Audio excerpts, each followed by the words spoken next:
with your VON Major News package for today, Thursday, 28th February 2019. In our lead stories nationally, St. Kitts and Nevis signs CARICOM Protocol of Contingent Rights, and nationals encouraged to capitalize on educational opportunities offered by Taiwan. Regionally, JetBlue and Air Canada cut back on Haiti flights, citing February protests. Internationally, Trump-Kim summit breaks down after North Korea demands end to sanctions. And in sports, Gale joins 10,001 ODI club. We'll have the details to these and other stories after this message.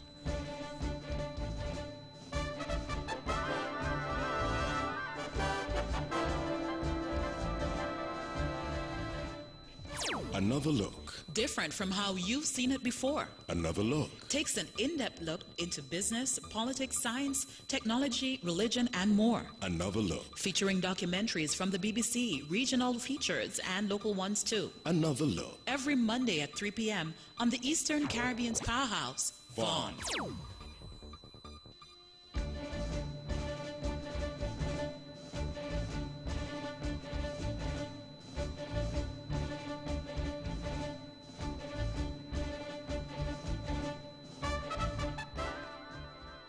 Welcome back, and now the national news in detail. St. Kitts and Nevis is one of 8 CARICOM countries which have decided to apply the measures that would allow their nationals to benefit from the provisions of the Protocol of Contingent Rights. The Protocol of Contingent Rights is viewed as a key aspect of the CARICOM Single Market and Economy (CSME) and refers to the rights granted to a CARICOM national and his or her spouse and immediate dependent family members if he or she moves to another country under the Free Movement of Skills regime. The other countries which have signed onto the protocol are Antigua and Barbuda, Barbados, Dominica, Grenada, Guyana, St. Lucia, St. Vincent and the Grenadines, and Trinidad and Tobago. Chairman of the Caribbean Community CARICOM and Prime Minister of St. Kitts and Nevis, Dr. Honorable Timothy Harris, described the signing of the Protocol of Contingent Rights as one of the success stories coming out of the 30th intersessional meeting of the Conference of Heads of Government held at the St. Kitts Marriott Resort on February 26 and 27. Education officials are hoping that nationals here in St. Kitts and Nevis take advantage of educational opportunities provided by the Republic of China, Taiwan. Presently, Taiwan offers 2 types of scholarships to nationals of St. Kitts and Nevis: the Ministry of Foreign Affairs MOFA and the International Cooperation and Development Fund ICDF scholarships. There is also a postgraduate 4-year course in medicine at Aishu University in Taiwan. Speaking during Wednesday's edition of the government's program Working for You, Permanent Secretary in the Ministry of Education, William V.A. Hodge, expressed these sentiments. We hope that our people, our young people in particular, would take advantage of all of these training that is being offered. We hope that the public has been listening so that when we launch the TVET courses, that they will jump to the opportunity to apply for some of these courses. And we hope that those who want to go on to do degrees would apply. You have, in one case, you have 16 days. Another case, you have a month to get your paperwork in. And remember, you come to the Ministry of Education and you ask for Mr. Roger Woodley, who will be able to assist you in processing and accessing the scholarships. The programs cover a variety of fields such as business, management, agriculture, Mandarin Chinese, engineering, technology, and nursing from a variety of universities. Police have formally charged one of the 2 persons taken into custody in relation to the death of Siobhan Connick Hendricks. Police have charged 24-year-old Sylvester James of Walwyn Avenue, St. Kitts, for the offense of murder which was committed on February 25, 2019. Hendricks was the 8th murder victim for 2019. Meantime, the Royal St. Christopher Nevis Police Force has located a teen who was missing since Tuesday, February 26. 17-year-old Jameek Isaac was last seen sometime after 1 p.m. on Main Street, Charlestown, Nevis by a family friend. However, according to information from the police force, the runaway teen was found earlier today and is in police custody. The teen was found about 2 days after she was last seen. Still in police news, forensic pathologist Dr. Valerie Alexandrov has performed autopsies on the bodies of 3 murder victims. A release from the police force states that according to Dr. Alexandrov, the cause of death of 35-year-old Via Amory and 25-year-old Joel Phillip was a single gunshot wound to the head. The cause of death of 25-year-old Gavin Rogers was as the result of multiple gunshot wounds about the body.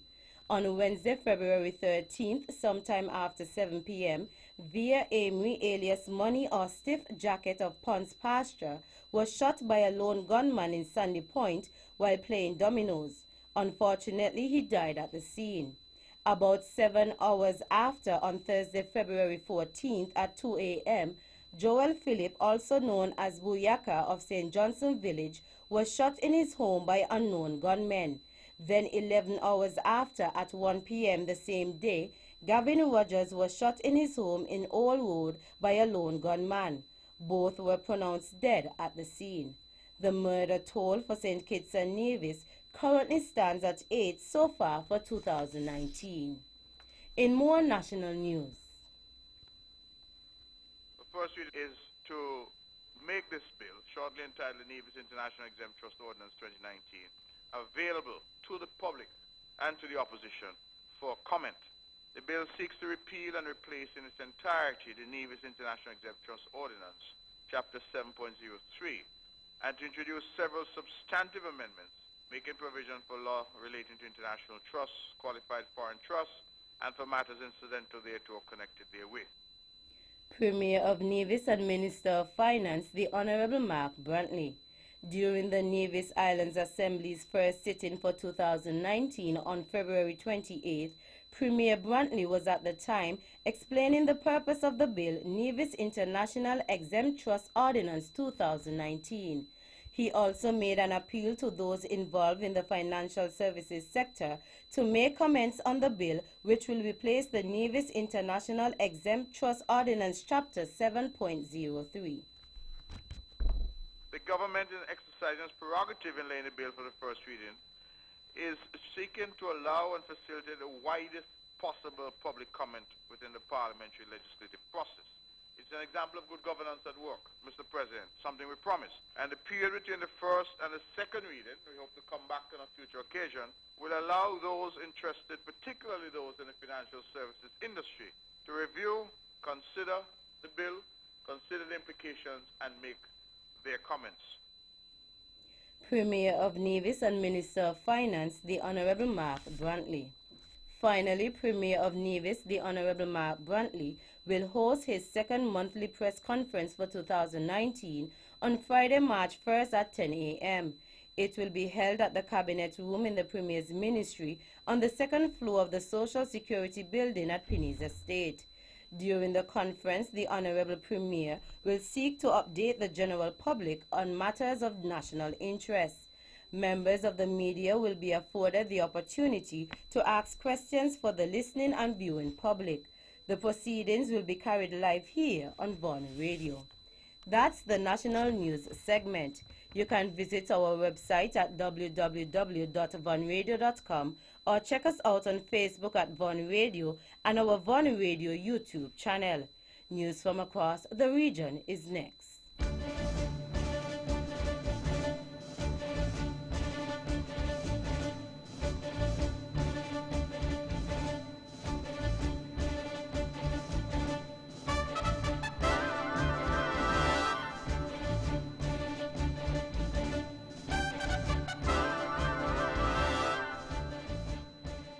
Home.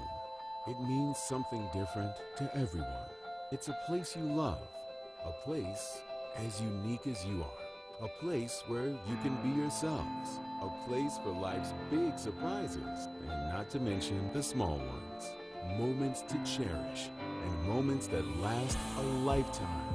It's a place for nurture and a place where you can grow together. It's home. So whether you're building, purchasing, or renovating, the Bank of Nevis is here to open the door, giving you the confidence to dream and the help you need to get there with a mortgage loan from the Bank of Nevis. The Bank of Nevis Limited, improving the quality of life.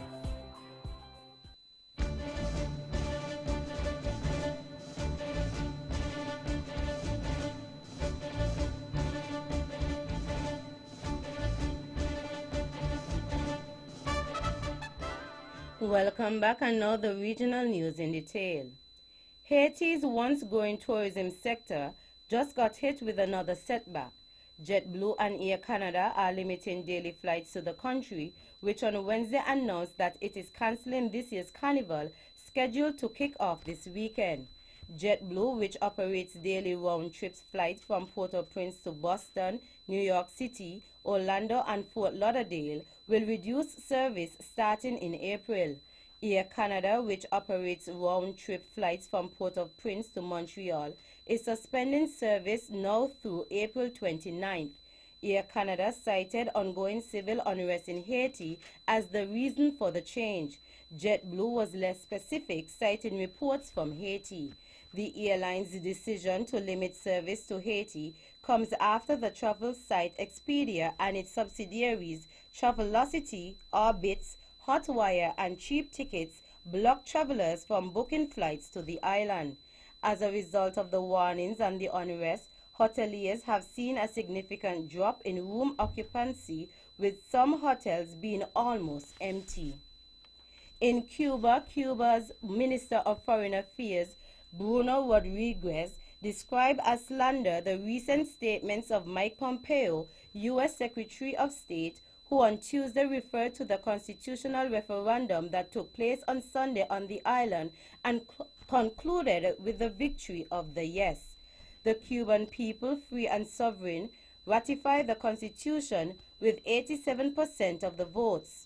President Donald Trump obtained 46% of the votes, and 3 million less than Hillary Clinton, the Cuban top diplomat, published on Twitter. Through a communique, Pompeo, one of the architects of the Trump administration program for reversing relations between Washington and Havana, disqualified the referendum on Cuba's constitution. Out of the Cayman Islands Premier Alden McNee McLaughlin Jr.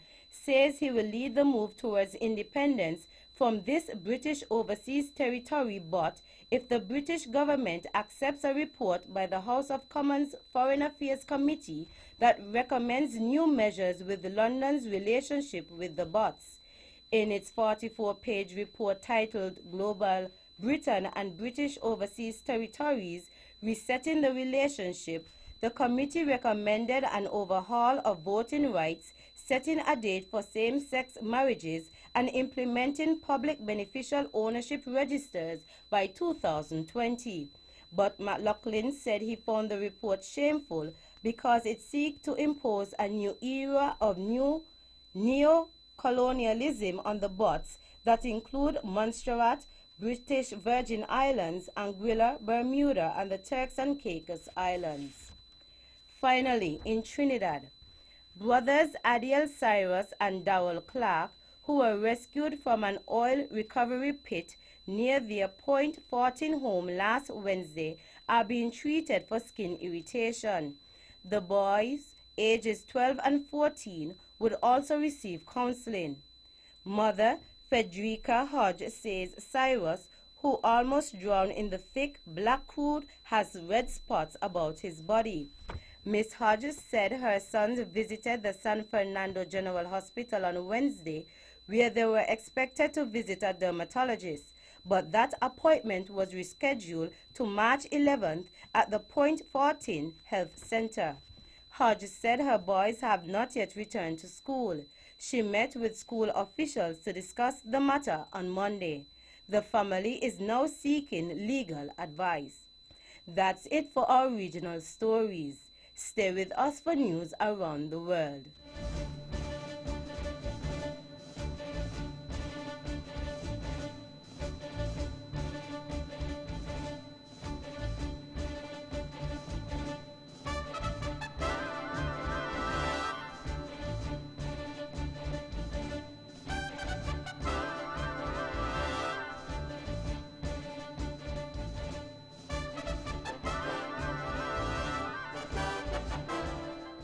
Welcome back, and now the international news in detail. A summit between Donald Trump and the North Korean leader Kim Jong-un ended without agreement after the U.S. refused North Korean demands for sanctions relief, the U.S. president has said. The pair had been expected to announce progress on denuclearization. Speaking at a news conference after the summit in the Vietnamese capital Hanoi, Mr. Trump said no plans have been made for a third summit, but he expressed optimism about a good outcome in the future. The original White House program for the day had planned for a joint agreement signing ceremony as well as a working lunch for the two leaders, but expectations were abruptly dashed with the cancellation of both. A Chinese court sentenced a Canadian man to death on accusations of drug trafficking, a move that could escalate tensions between the two nations, stemming from the arrest of a Huawei Technologies company executive. Robert Lloyd Schellenberg faces the death penalty for drug trafficking after a one-day trial, according to a statement posted on the website of the Dalian Intermediate People's Court. Schellenberg was initially sentenced to 15 years in prison after his conviction, but saw the death penalty increase after an appeal. He still can appeal the latest decision. The court said Schellenberg was involved in smuggling 222 kilograms or 489 pounds of crystal meth. His initial conviction on November 20th, with a lower penalty, found him to have been an accomplice.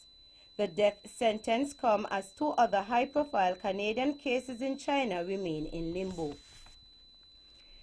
Israeli Prime Minister Benjamin Netanyahu will be charged with bribery, fraud, and breach of trust arising from 3 separate corruption investigations pending a hearing, according to a source with direct knowledge of the decision by Israel's Attorney General.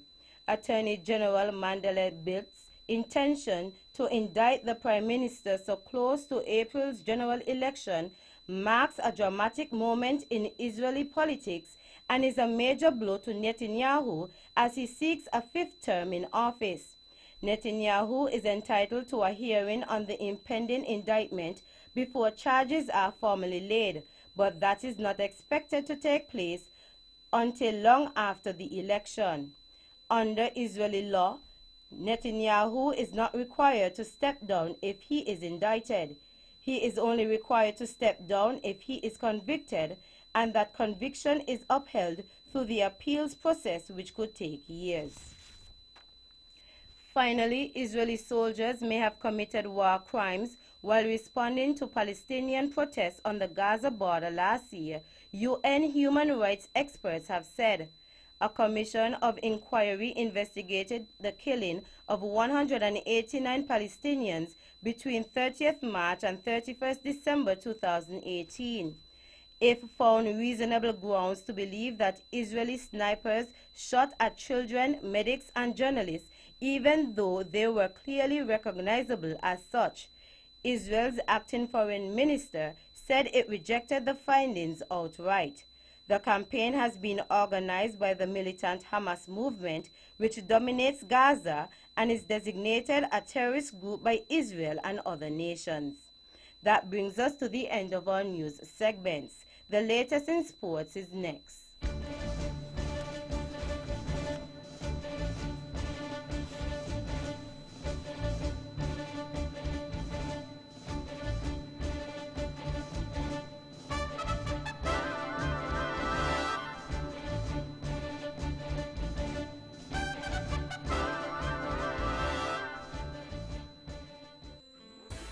Most of us spend the better part of each weekday at the workplace. So why not make your office environment the kind of setting that helps you function at your personal best by outfitting it with top quality furniture, high-end photocopiers, printers, versatile office supplies, and the latest technology. The friendly and knowledgeable staff at the TDC Business Center are happy to provide you with personalized service to help you create an office space that's the total package. TDC Business Center, providing solutions that work.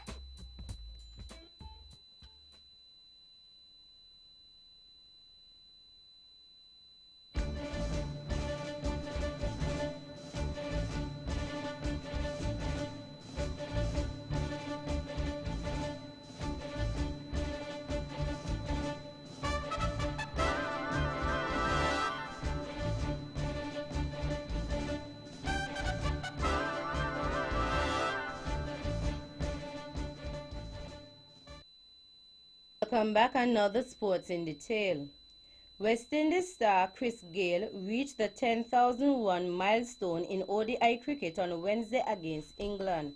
The 39-year-old opener also hit his 25th century in the format, reaching three figures in just 55 balls. He also reached the 500 international sixes mark in his innings as West Indies chased 419 to win the fourth game of the five-match series. In football, Women's World Cup countdown has begun in earnest. Wednesday marked 100 days until the kickoff of the game's biggest tournament, opening on June 7th in Paris. The 24-team event will be played at 9 stadiums in France over the course of a month, with the final set for July 7th in Lyon. The United States is the defending champion, having won the 2015 World Cup in Canada. The top-ranked Americans are also the presumptive favorites this time around. So far, ticket sales have been strong, with more than 500,000 of an allotment of 1.3 million sold following the ticket package launch and the pre-sale phase. FIFA announced Wednesday. Single-match tickets will go on sale March 7th. In athletics, Greenhouse with 289 points emerged as champion at the Elizabeth Pemberton Annual Sports Meet held on Tuesday, 26 February. The meet was under the patronage of Mrs. Isis Morton Archibald. The athletes participated in the 400, 200, 800, 100, 4x100, 4x400 meter races, along with the hurdles and some fun races. Gold House with 250 points placed second, while Red House with 179 points placed third. Finally, in cricket, contracted players from the Leeward Islands Hurricanes received their health insurance cards in a brief ceremony on Wednesday, February 27, 2019, in the satellite office of the West Indies Players Association, Sabina Park, Kingston, Jamaica. The Hurricanes are in Jamaica for the 9th round of the West Indies Championship and currently stand at second place in the point standing behind front runners the Guyana Jaguars. Several players expressed their gratitude to Cricket West Indies and WIPA for their health insurance plan. WIPA Honorary Secretary and Operations Consultant Wayne Lewis and CEO of Excel Insurance Brokers, Minot, explained to the audience the benefits and terms of the plan. Mrs. Minot emphasized to players that the plan was a first-class benefit being offered by CWI and WIPA to the tune of approximately US $250,000 per annum. Mr. Lewis, on behalf of the executive, also reiterated WIPA's commitment to ensuring players are well looked after on and off the field. WIPA's executive was returned for another term unopposed at WIPA's annual general meeting on Wednesday, February 20th, 2019. That's it for the sports segment. The general weather forecast is next.